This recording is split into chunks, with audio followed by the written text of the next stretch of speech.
হযরত Usaid ইবনে হুযাইর রাদিয়াল্লাহু তাআলা আনহু তিনি একদিন রাতের বেলা তানার আস্তাবলের মধ্যে শুয়ে আছেন, ঘুমাচ্ছেন। একদিন রাতের বেলা তানার ঘুম ভেঙে গেল। ঘুম ভেঙে যাওয়ার পরে তিনি উঠে ওযু করেছেন। ওযু করে কুরআনটা খুলে বসেছেন, পড়া শুরু করেছেন। ওই সাহাবী উসাইদ বলেন, আমার রাতের বেলা ঘুম ভেঙে গেল, আমি উঠে ওযু করে কুরআন তেলাওয়াত করতে শুরু করলাম। ইয জাআলাত ফারসুহু, আমার ঘোড়াটা লাফাই। আমি তেলাওয়াত বন্ধ করে দিলাম, আমার ঘোড়া লাফানো বন্ধ করে দিল। আমি আবার তেলাওয়াত করতে শুরু করলাম, আমার ঘোড়া লাফানো শুরু করলো। আমি আবার তেলাওয়াত বন্ধ করে দিলাম, আমার ঘোড়া লাফানো বন্ধ করে দিল। আমি আবার তেলাওয়াত করতে শুরু করলাম, আমার ঘোড়া লাফানো শুরু করলো। আমি আবার তেলাওয়াত বন্ধ করে দিলাম, আমার ঘোড়া লাফানো বন্ধ করে দিল।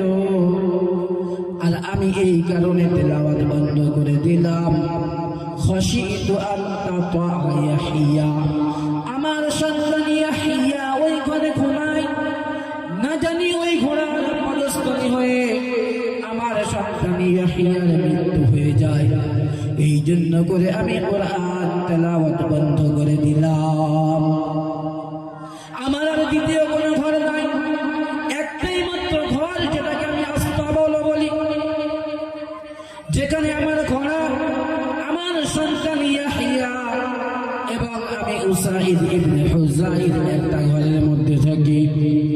না জানি ওই ঘোড়ার পদস্থলী হয়ে আমার সন্তান ইয়াহিয়ার মৃত্যু হয়ে যায়। আমি এই কারণে কুরআন তেলাওয়াত বন্ধ করে দিলাম। সকাল বেলা উঠে জনাবে রাসূলুল্লাহ সাল্লাল্লাহু আলাইহি ওয়াসাল্লামের কাছে গেলাম, গিয়ে জানতে চাইলাম, ইয়া রাসূলুল্লাহ, ইয়া হাবিবাল্লাহ হুজুর, গত রাতে আমার সঙ্গে এই ঘটনা ঘটেছে। আমি যখন কুরআন তেলাওয়াত শুরু করলাম, আমার ঘোড়া লাফানো শুরু করলো। আমি তেলাওয়াত বন্ধ করে দিলাম, আমার ঘোড়া লাফানো বন্ধ করে দিল। আমি আবার তেলাওয়াত শুরু করলাম, আবার ঘোড়া লাফানো শুরু করলো। আমি তেলাওয়াত বন্ধ করে দিলাম, লাফানো বন্ধ করে দিল। আমি কুরআনটা বন্ধ করে দিয়ে বাহিরে হলাম। দেখলাম মাথার উপরে একখানা মেঘমণ্ডলী ভাসছে, আর তার মধ্যে কিছু আলো দেখতে পেলাম। আলো। ইয়া রাসূলুল্লাহ সাল্লাল্লাহু আলাইহি ওয়াসাল্লাম, আপনি একটু ব্যাখ্যা করেন। জনাবে রাসূলুল্লাহ সাল্লাল্লাহু আলাইহি ওয়াসাল্লাম বললেন, ও আমার সাহাবী উসাইদ, তুমি কত ভুল করেছো, কত ভুল করেছো। তুমি যদি কুরআন তেলাওয়াত করতে থাকতে তাহলে ওটা হলো আলো নয়, ওটা হলো নূর। তিলকাল মালাইকা, আল্লাহ তাআলার মালাইকা ফেরেশতা তোমার ঘরে প্রবেশ করতো।